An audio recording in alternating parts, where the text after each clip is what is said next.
It is indeed great pleasure me and to our team to welcome you on this platform, National Workshop on Research Methodologies in Geography. Without wasting time, I would like to invite Anuprit Singh Tivana ji to introduce today's speaker.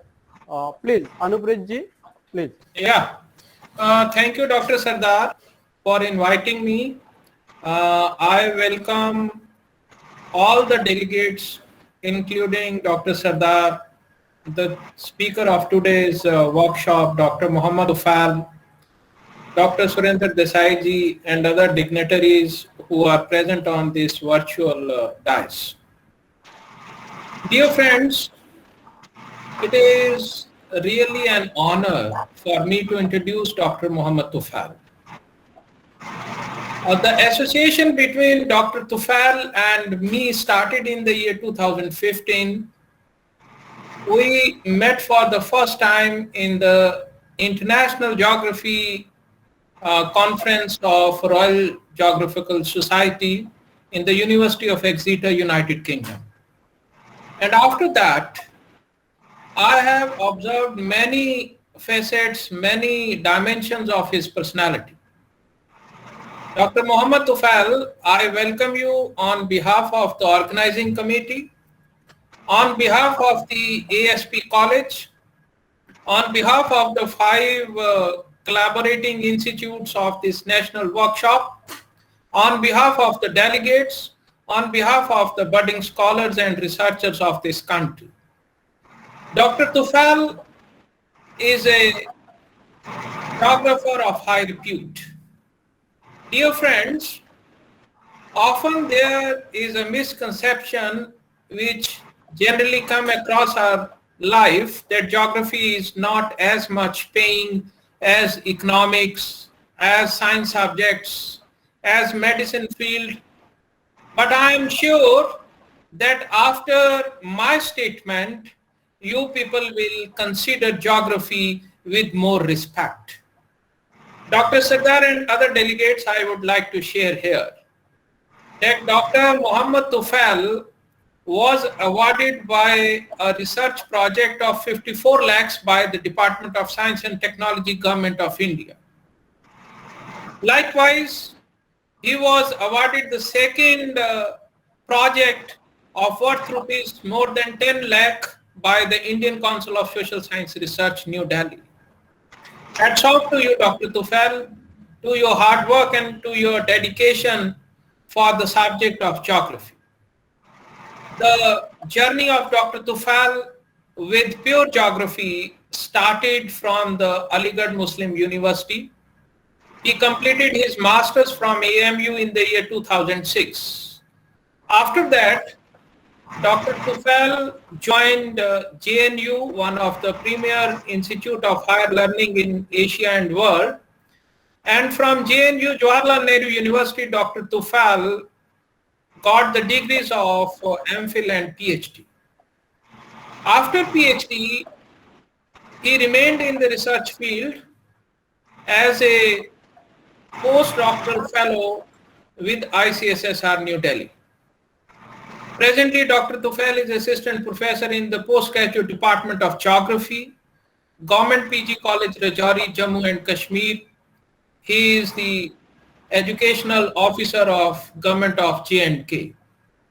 Dr. Tufail visited many countries, some of which are South Africa. He has visited South Africa several times, and he often shared with me that South Africa is his favorite destination for academics.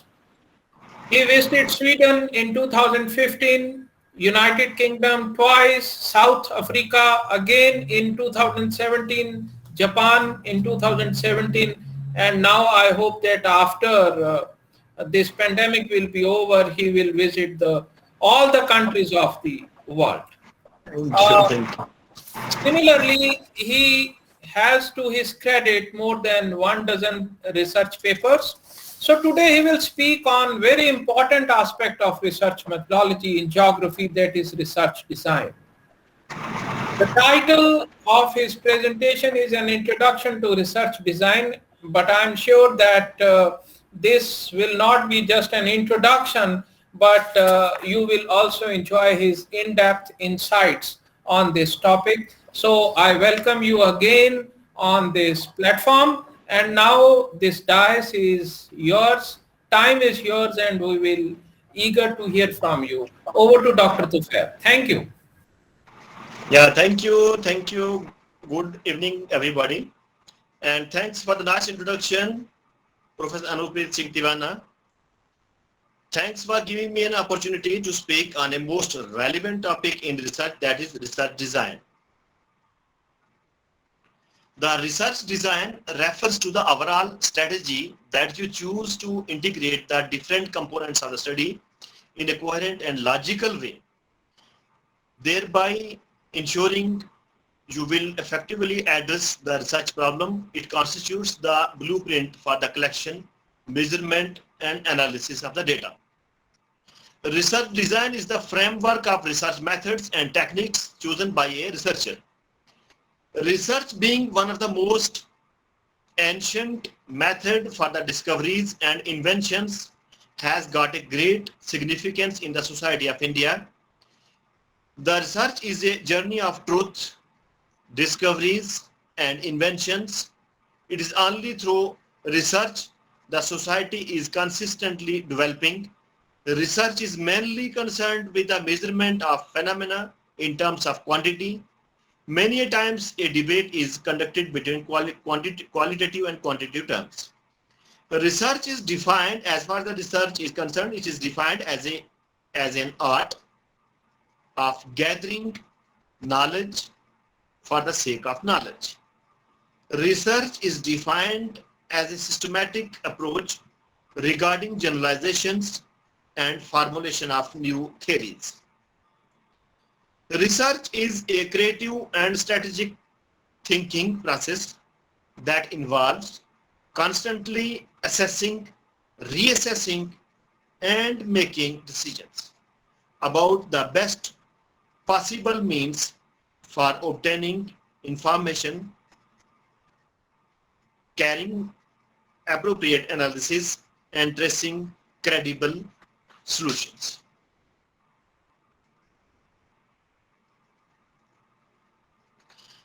Research design is a set of advanced decisions that make up the master plan specifying the methods and procedures for collecting and analyzing the needed information.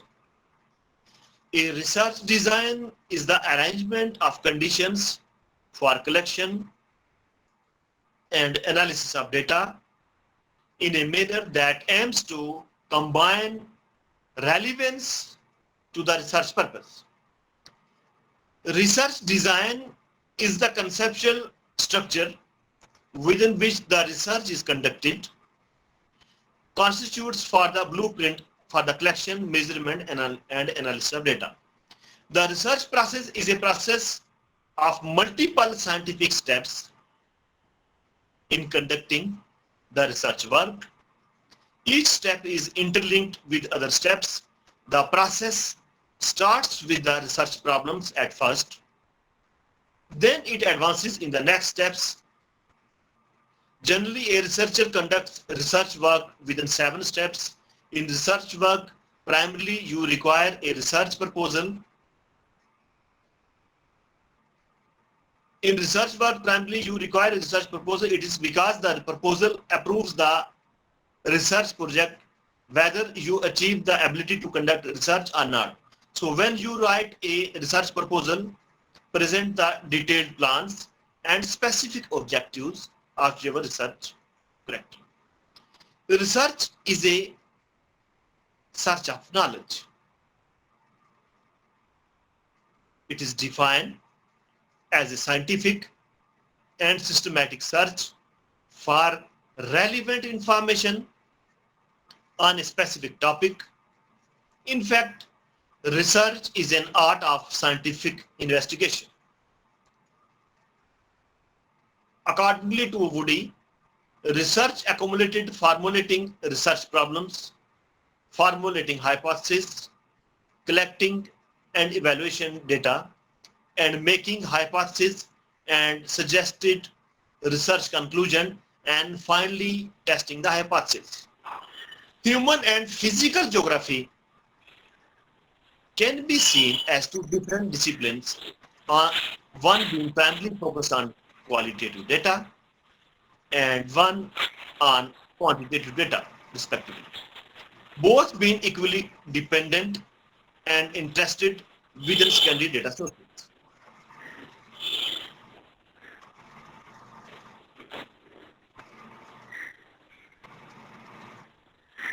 Just a minute, I'm not able to move the slides.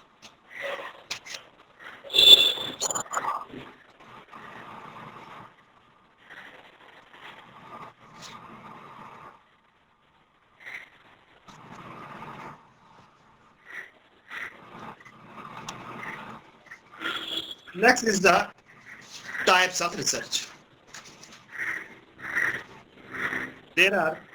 Research can be classified on the basis of time, purpose, settings, place, and technique. Some research has similarities and some have little variations. But all the types of research has its own significance. First type is basic research. It is also called as core research, research for the sake of enhancement of knowledge. As basic research, it is done with the intention of overpowering of the unknown facts. It is concerned with the but also with the formulation of new theories. Basic research may not produce solutions or results to the present problems, but it contributes something to the scientific knowledge. Though its work may have zero importance, but it may become useful in the future. The next is applied part of the research. It is also called as the practical research or need-based research. The main intention is to find solutions to the current or ongoing problems being faced by the society. Research to identify social, political, and economic changes which has adverse effects in different sectors are some of the examples of applied research. This type of research is mainly carried on with the secondary data. The third type of research is empirical research. It is often referred to as experimental based research. In this, primary data is collected, analyzed, interpretation is done, and subjected to hypothesis testing. Next is fourth type of research is qualitative research. As the name itself suggests, this research is concerned with the qualitative process. It generally works with the study of human behavior. By this research, one can find the body language, attitude, opinion, feelings, etc. from the opposite person through observation. And the fifth type of research is descriptive research. As the name itself indicates, this research directly deals with the description. It includes different data collection like survey methods and fact-finding techniques. The main feature of this research is that the researcher does not have control over the variables. He should describe what has happened and what is happening.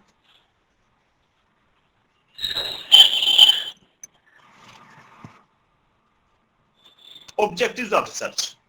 The main objectives is to find out the truth which is hidden and which has not been discovered yet. To gain up knowledge of a phenomena or to accomplish new experiences into it. The third objective is discover the solution of the problems. The fourth objective of the research, to test a hypothesis of a causal relationship between variables, that is between the dependent and independent variables.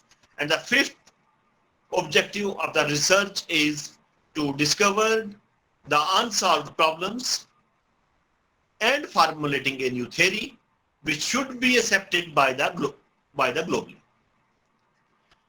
Once a research proposal is identified and defined clearly, the next essence of research design is, first one is selection of the research approach, second is design of the sampling plan, fourth is designing of experiment, and the last is designing of the questionnaire.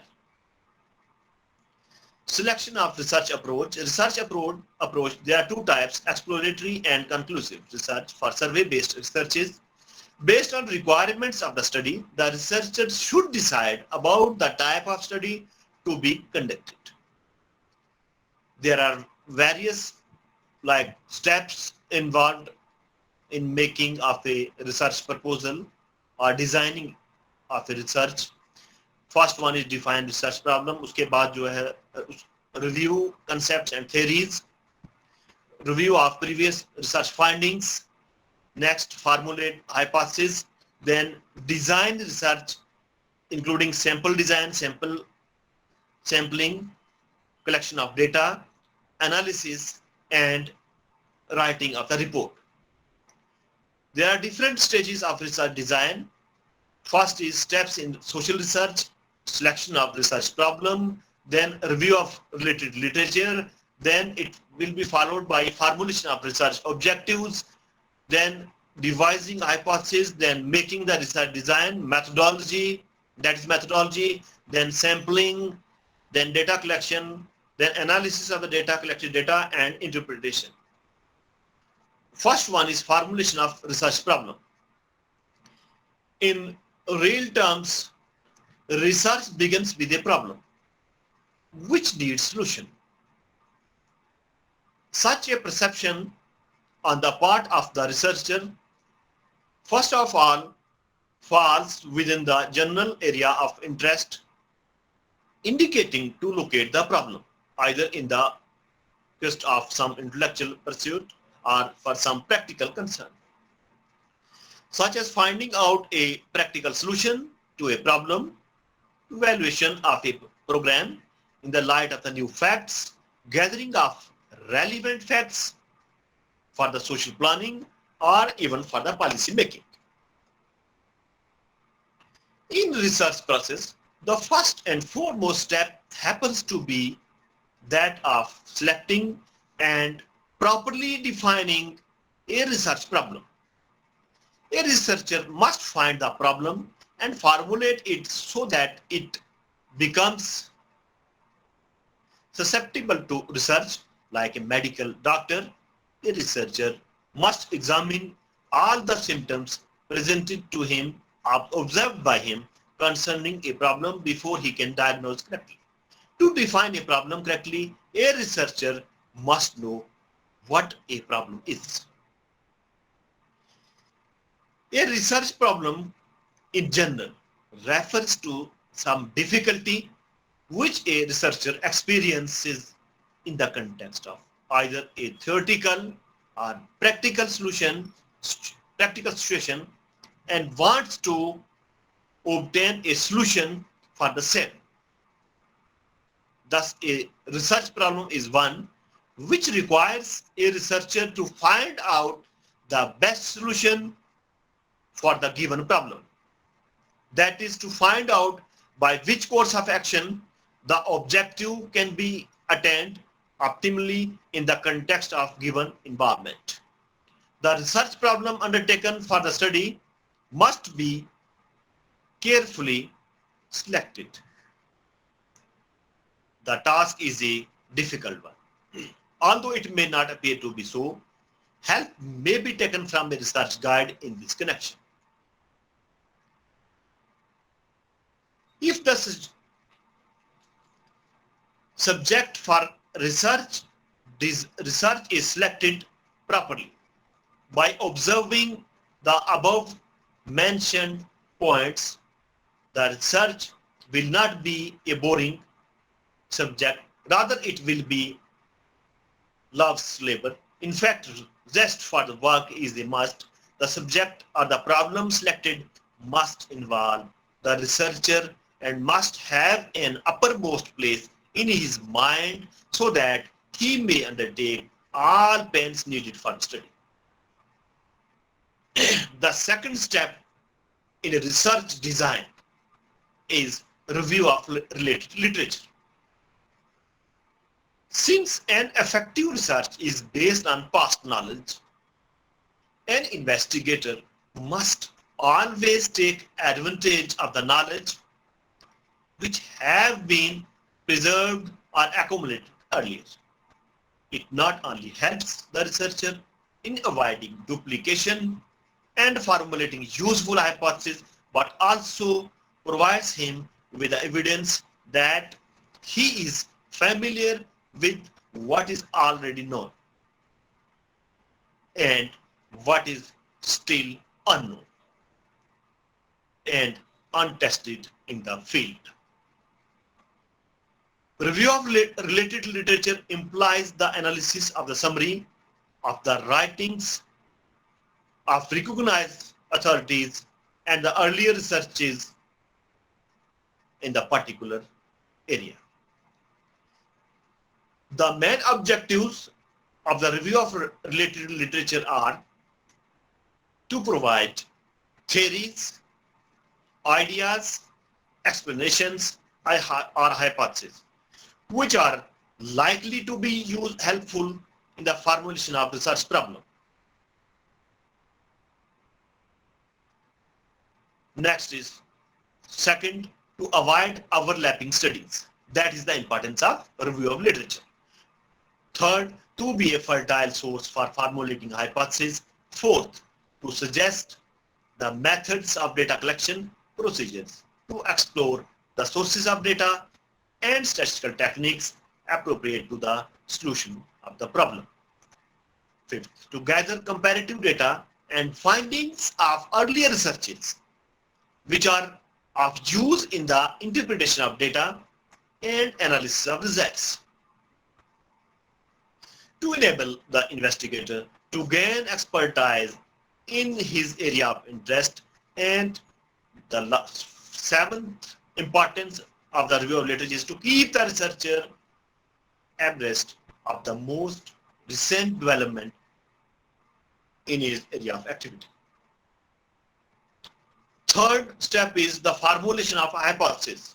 The next step in the process of research is the formulation of tentative explanation of problem in the form of proposition wherever feasible. For formulating the hypothesis, the researcher gathers information from several sources such as existing theories, previous reports of research concerning analogous problems, information from knowledgeable persons, researchers' own belief and insights. And the fourth step is working out research design. After formulating the research problem, review of related literature, and formulating hypotheses, wherever feasible, the researcher reaches the stage of embarking upon working out a design of study as he is guided by the maxim that work must be planned. It is to lead to discoveries. Research design is the general blueprint for the collection, measurement, and analysis of data, incorporating what the researcher will have to perform from the formulating the tentative generalization and their operational definitions to final analysis of data.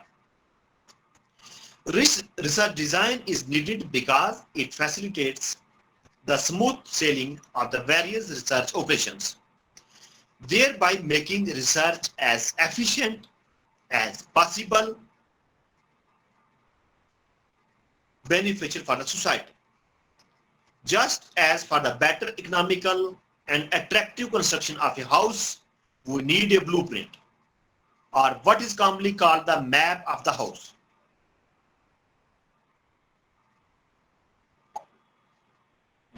Well thought out and prepared by an expert architect. Similarly, we need a research design or a plan in advance of data collection and analysis for our research project. The research design stands for advanced planning of the methods to be adopted for collecting the relevant data and the techniques to be used in their analysis, keeping in view the objective of the research and the availability of staff, time and money. Preparation of the research design should be done with great care, as any error in it may upset the entire research proposal. Research design, in fact, has a great bearing on the reliability of the results arrived at, and as such constitutes the firm foundation of the entire process of research work. Even then, the need for a well thought out research design is at times not realized by many. The importance which this problem deserves is not given to it. As a result, many researches do not serve the purpose for which they are undertaken. In fact, they may even give misleading conclusions. Thoughtlessness in designing the research proposal may result in rendering the research exercise futile. It is therefore necessary that an efficient and appropriate design must be prepared before starting research operations. The design helps the researcher to organize his ideas in a form whereby it will be possible for him to look for flaws and inadequacies. Such a design can even be given to others for their comments and critical evaluation. In the absence of such a course of action, it will be difficult for the critic to provide a comprehensive review of the proposed study. A good research design is often has flexible, appropriate, efficient, economical, and benefits. Generally, the design with minimized bias and maximizes the reliability of the data collected and analyzed is considered a good design.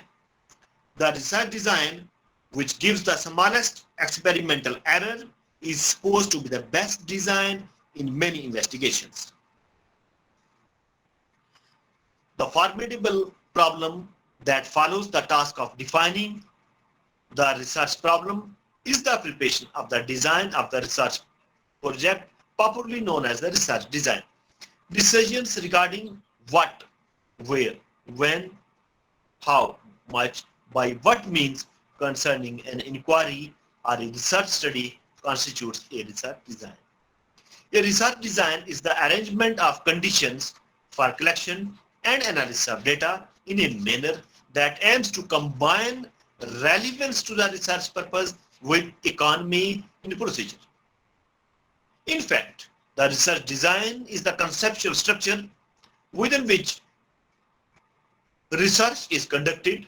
It constitutes the blueprint for the collection, measurement, and analysis of data.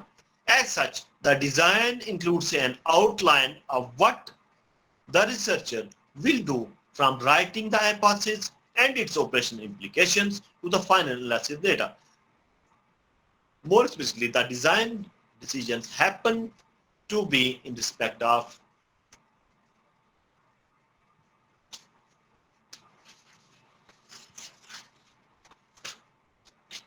what is the study about, why is the study being made, where will be the study be carried out, what type of data is required, where can the required data be found, what periods of time will the study include, what will be the sampling design, what techniques of data collection will be used, how will the data be analyzed, and in what style will the report be prepared.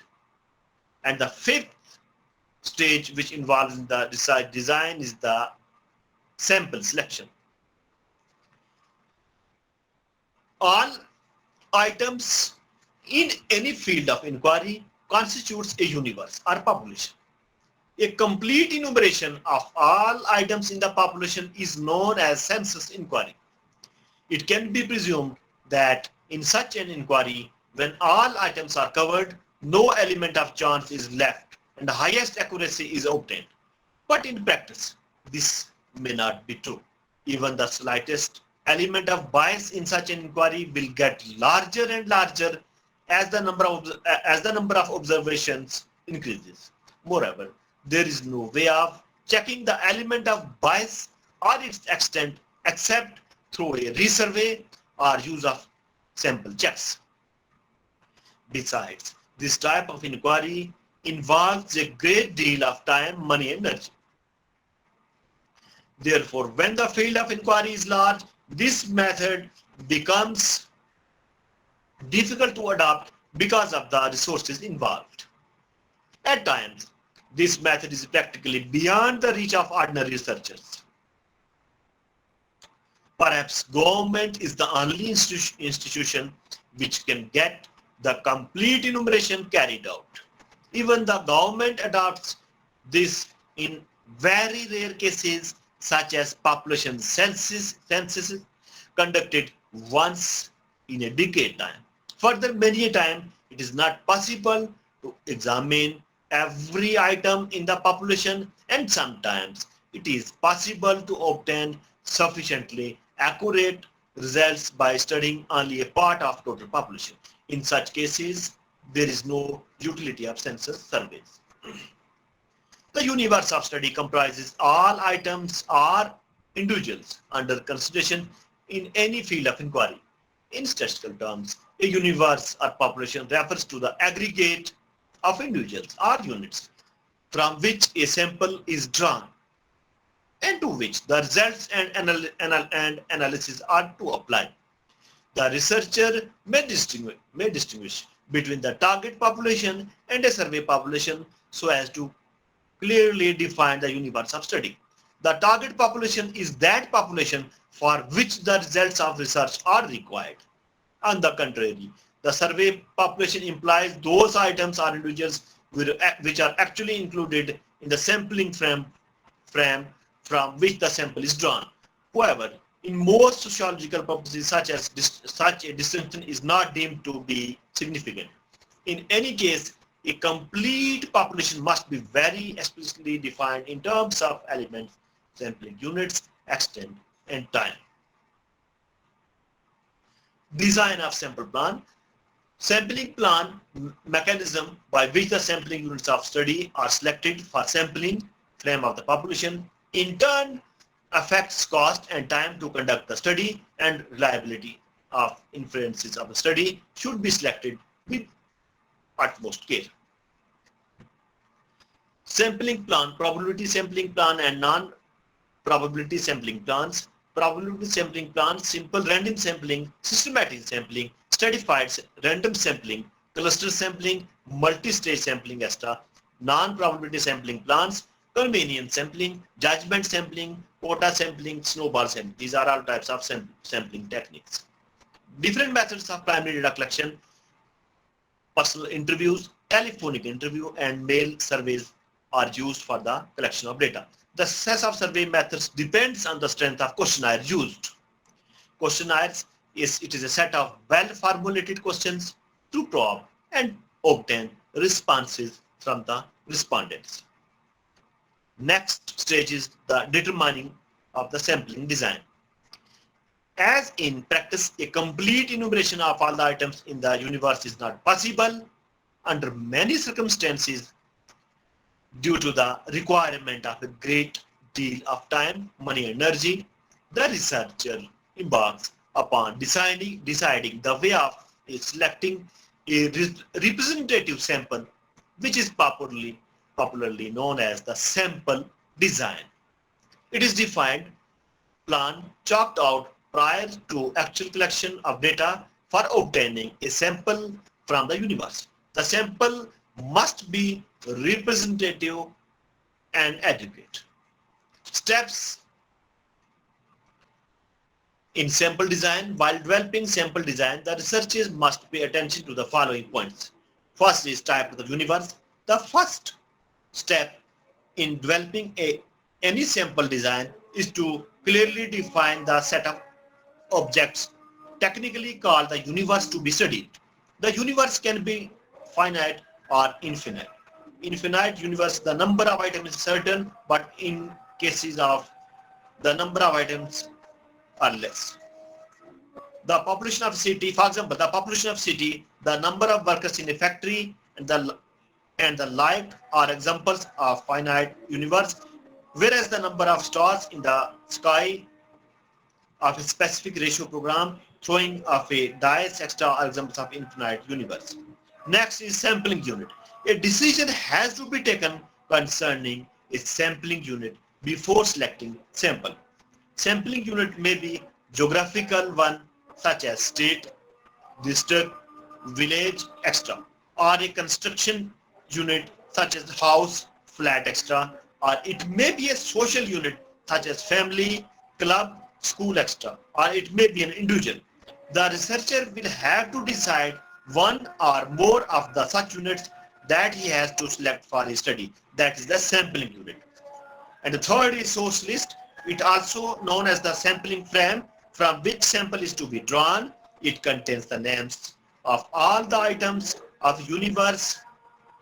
If source list is not available, the researcher has to prepare it. Such a list should be comprehensive, correct, reliable, and appropriate. It is extremely important for the source list to be as representative of the population as possible.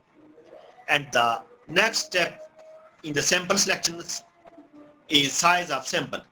This refers to the number of items to be selected from the sample to constitute for the survey. This is a major problem before a researcher starts the research. The size of the sample should neither be excessively large nor too small. It should be optimum. An optimum sample is one which fulfills the requirements of efficiency, representativeness, reliability, and flexibility. While deciding the size of sample, the researcher must determine the desired precision as also as acceptable confidence level for the estimate. The size of population variance needs to be considered, as in case of larger variance, usually a bigger sample is needed. The size of population must be kept in view, for this also limits the sample size. Next is parameters of interest. In determining the sample design, one must consider the question of the specific population parameters, which are of interest. For instance, we may be interested in estimating the proportion of persons with some special features, or we may be interested in knowing some average or the other measuring concerning or the other measure concerning the population. Therefore, there may also be important subgroups in the population about whom we would like to make estimates. And the last step in sample design is sampling procedure. Finally, the researcher must decide the types of sampling technique he will use. That he must decide about the technique to be used in selecting the items for the sample. In fact, this technique or procedure stands for the sample design itself. There are several sample designs, out of which the researcher must choose one for his study. Obviously, he must select the design which, for a given sample size and for a given cost, has a smaller sampling error.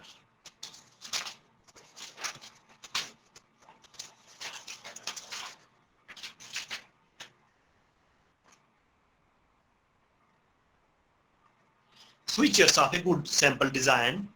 From what has been stated in the previous slides, we can list down the characteristics of a good sample design as under. First, the sample design must result in truly representative sample. Sample design must be such which results in small sampling error. Sample design must be viable in the context of funds available for conducting the research. Sample design must be such so that the systematic bias can be controlled or minimized in a better way. Sample should be such that the results of the sample study can be applied in general for the universe with a reasonable level of confidence. And the seventh stage is the method of data collection. Adequate and appropriate data are required for any standard research work. The data may differ considerably, keeping in view the financial aspect, time, and other resources available to the researcher. The researcher, while collecting data, takes into consideration the nature of investigation, objective and scope of the inquiry, financial resources, available time, and the desired degree of accuracy. That part of his own ability and experience also counts much in the collection of required data. Secondary data are collected from books, journals, newspapers, reports of the earlier studies, whereas primary data are to be collected either through experimental or through surveys for examining the facts. Through hypothesis, the researcher takes recourse to experiment for observing some quantitative measurements. But for the purpose of a survey, data may be gathered by observation, personal interviews, telephonic interviews, mailing of a questionnaire, and through schedules. The task of data collection begins after a research problem has been defined and the research design plan chalked out. While deciding about the method of data collection to be used for the study, the researcher should keep in mind two types of data. For example, primary and secondary. The primary data are those which are collected afresh and for the first time, and thus happen to be original in character. The secondary data, on the other hand, are those which have already been collected by someone else and which have already been passed through the statistical processes. The researcher would have to decide which sort of data he would be using for his study, and accordingly, he will have to select one or the other method of data collection. The method of collecting primary and secondary data differ, since primary data are to be originally collected, while in case of secondary data, the nature of data collection work is merely that of compilation. Collection of primary data. We collect primary data during the course of doing experiments in experimental research, but in case we do research of the descriptive type and perform surveys, whether sample surveys or census surveys, then we can obtain primary data either through observation or through direct communication with respondents in one form or another, or through personal interviews. This, in other words, means that there are several methods of collecting primary data, particularly in surveys and descriptive researches.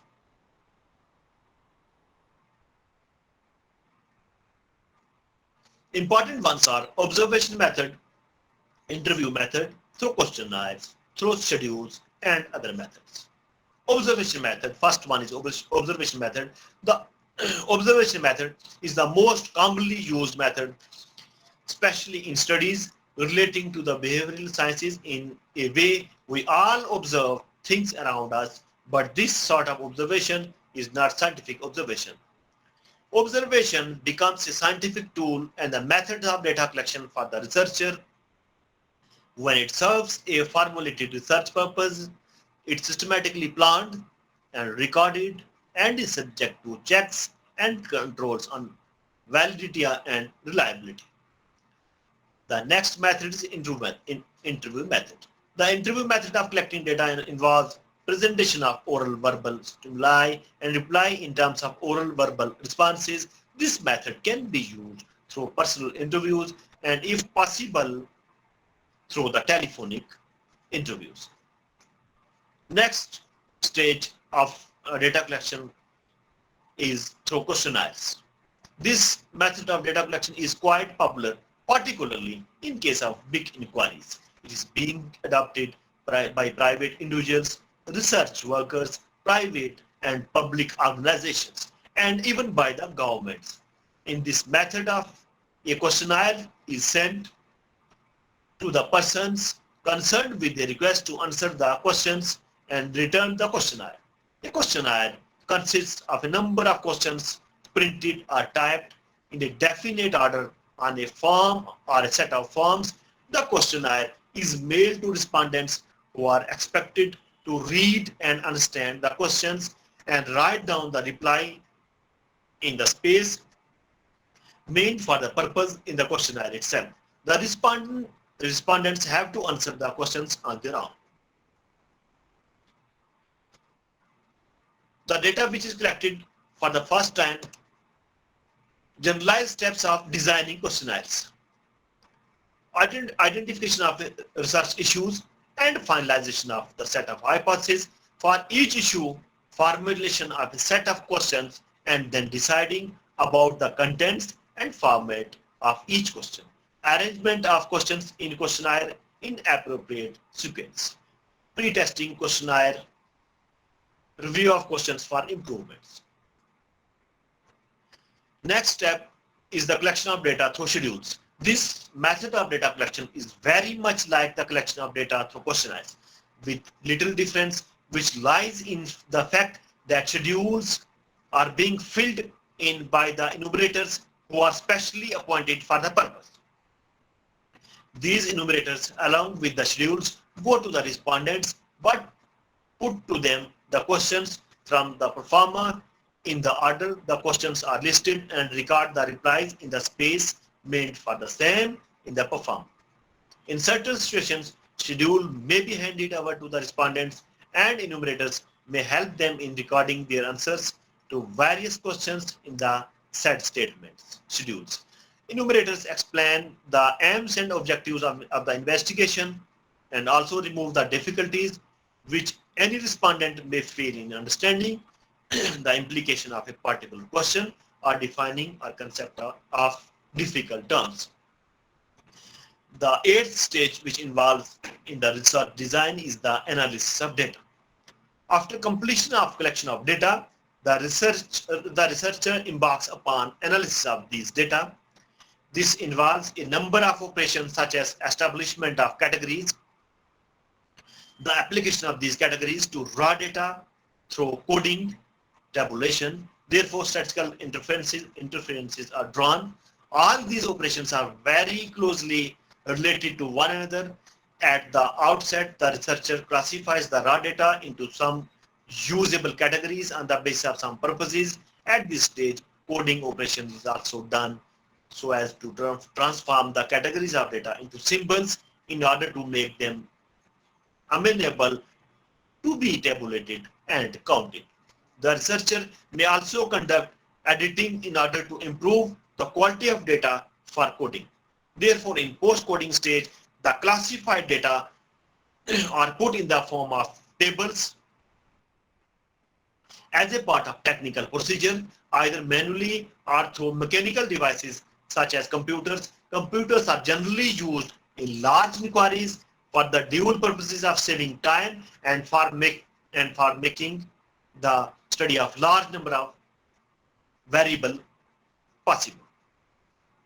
While analyzing data, the researcher applies various well-defined statistical formulae for the computation of percentages, coefficients, stats of significance, so as to determine with what valid data can be indicated and conclusion.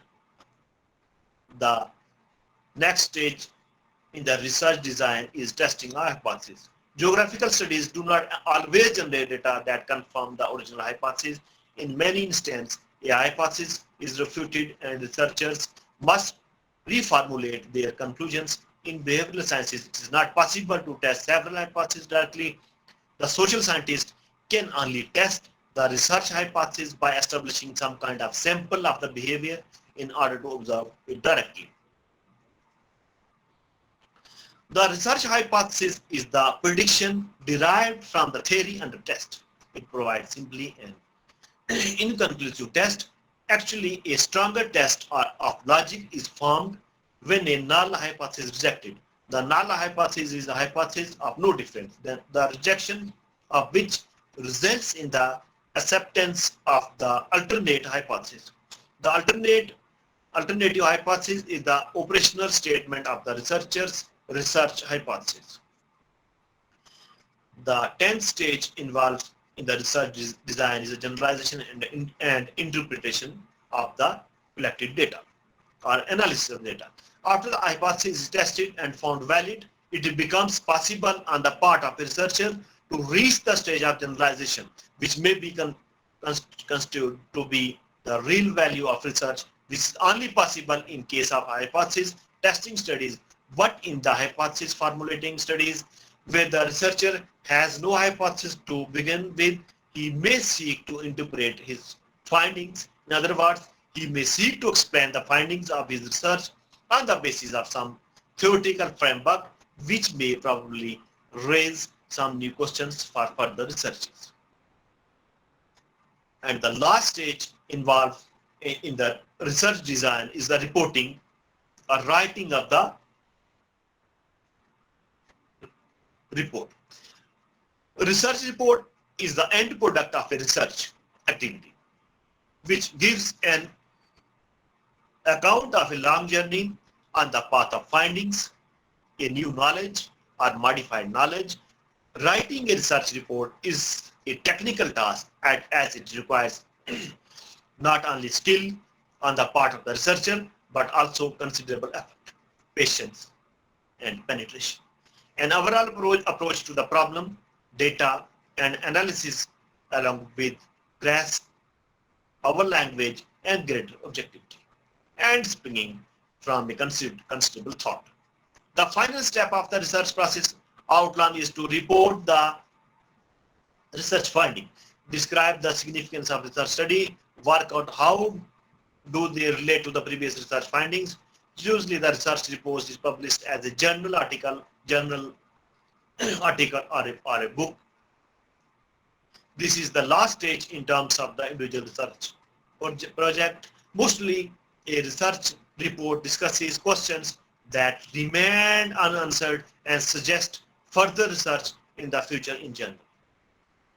By providing answers to the various questions and acting as a standard and guidepost, it helps in carrying out research validly, objectively, accurately, and economically, and thereby ensures against its failures. Research design vary according to the research purpose as well as from the point of view of reliable working procedure.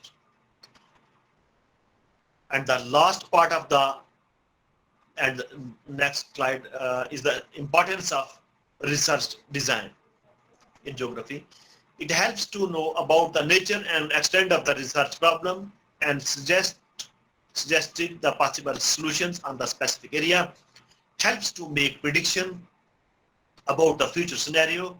The outcomes of the research studies can be established new ideas and helps to other researchers to construct the theoretical basis of their study, helps to establish the relationship between human and nature. The outcomes of research observations help the policymakers and planners to formulate new plan and policies or guidelines for solving the problems.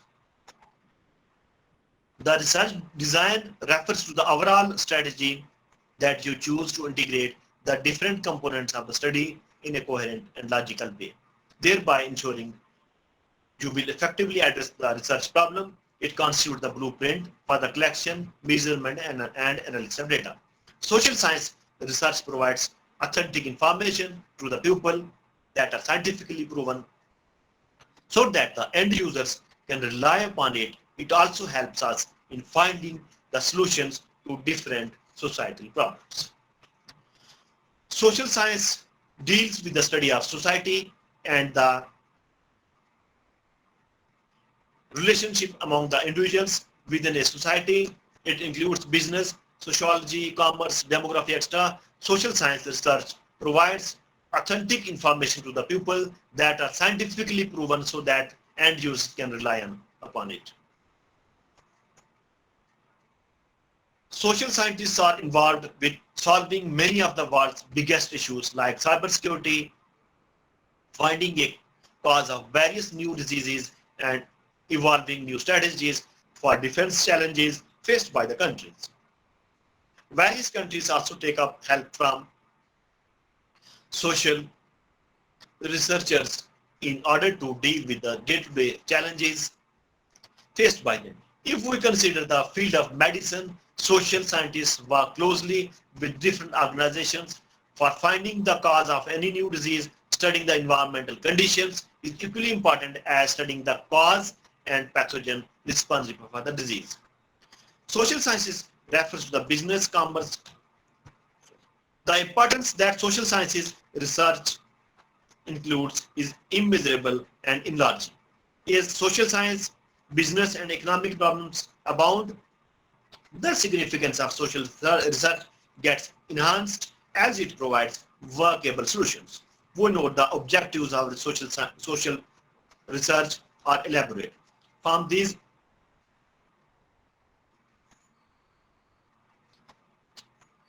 further,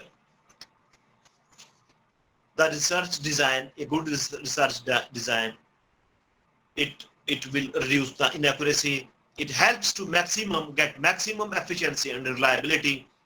It eliminates bias and marginal errors. It minimizes wastage of time. It is helpful for collecting research materials. It gives an idea regarding the type of resources required in terms of money, manpower, time, and efforts, and it guides the research in the right direction. That's all about today's presentation. Thank you very much. Thank you.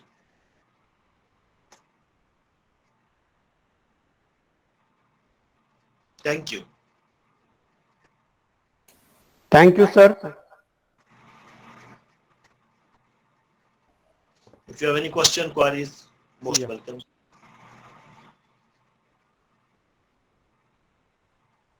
Thank you very much, sir, for sharing the dais and sharing your valuable thoughts related to research design, because research design is most important component, is one of the most important components, and the quality of research certainly depends upon the quality of research design. So I hope you have elaborated very nicely. Now the topic is open for the discussion, and I request all the participants kindly ask the questions, queries, or further clarification if you require. Please.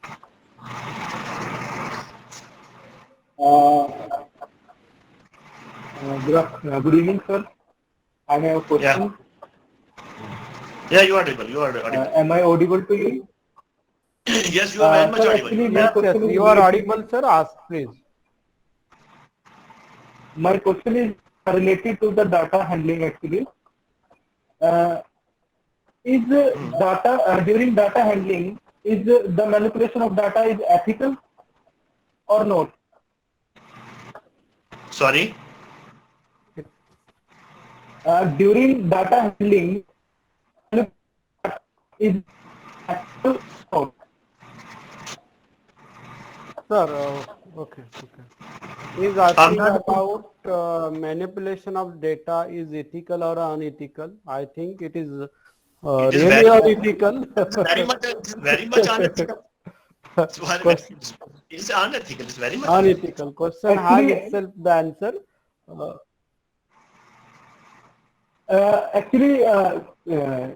Sometimes during the data collection, sometimes especially in socioeconomic survey, sometimes the respondent gives the information. In that situation, what can we do? What can we do? Sir, I think it is an art of the researcher. Yeah. How to acquire the information. I would like to share one experience, then Tufail ji will enlighten you more detail.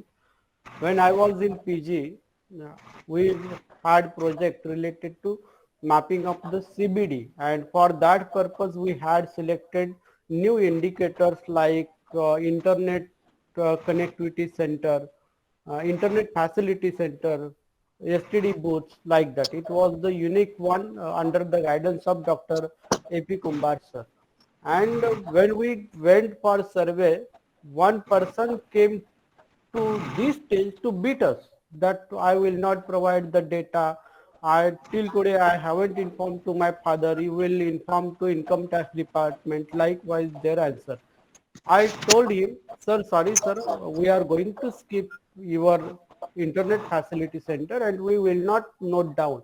And immediately I just took the round, I counted, noted down and collected that data.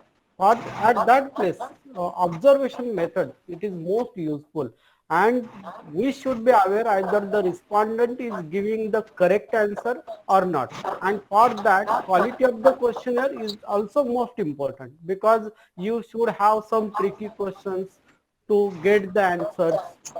This is one part. And also the number of questions should be minimum, because in last month one uh, questionnaire had came to me and it has around 100 questions. No one will provide the correct answer. No one. If you are going to collect the information, try to minimize the questions, try to frame the qualitative questions, and along with questionnaire, try to use the other methods, and that will be more useful. Yeah, that's Tufail ji, you please enlighten. I have shared just my experience to provide more clarification regarding the topic. yeah, that's Please. true. That's very much true. Thank you. Any other question?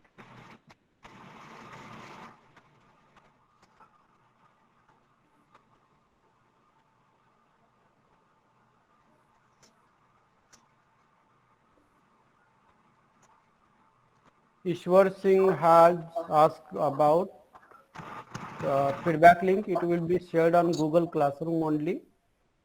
Then, okay, ठीक है. I think there are no much more further questions or clarification is required. Anupreet ji, would you like to comment something, or shall we conclude? Thank you, Dr. Sarar. First of all, I am very grateful to Dr. Tufail for such an elaborative talk. Thank you. I really enjoyed Dr. Tufail. You made my evening. The way you presented your thoughts on research design, I hope everybody, including me, will be benefited.